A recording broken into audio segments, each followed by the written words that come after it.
রিসার্চে দেখা গেছে কাঁচা বা তাজা সজনে পাতার তুলনায় ছায়াতে শুকনো করা সজনে পাতার মধ্যে নিউট্রিশন বেশি থাকে, কারণ শুকনো পাতাতে ময়েশ্চারের কন্টেন্ট কমে যায় এবং নিউট্রিয়েন্টসের কনসেন্ট্রেশন বেড়ে যায়। এখানে 100 গ্রাম তাজা এবং শুকনো পাতার মধ্যে তুলনা করা রয়েছে। ভিটামিন সি কিন্তু তাজা পাতায় বেশি থাকে। একে একটি সুপারফুড বলা হয় কারণ এর মধ্যে প্রচুর পুষ্টিতত্ত্ব পাওয়া যায় এবং এই গাছটির নানা ধরনের পার্টকে আমরা ইউজ করতে পারি। রান্না করে খাওয়া ছাড়াও এর কাঁচা পাতা আমরা চিবিয়ে খেতে পারি বা জুস বানিয়ে বা স্মুদিতে আমরা ইউজ করতে পারি।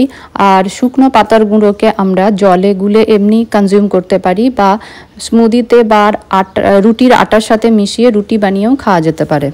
অনলাইনে পাতা বা পাতার গুঁড়ো সহজেই পাওয়া যায়, তবে বাড়িতে শুকনো করতে চাইলে ফ্রিজের মধ্যে রেখে বা ছায়াতে শুকনো করে খাওয়াটাই বেটার। ডাইরেক্ট সানলাইটে শুকনো করা পাতার তুলনায় ছায়াতে শুকনো করা পাতার পুষ্টিগত মান বেশি।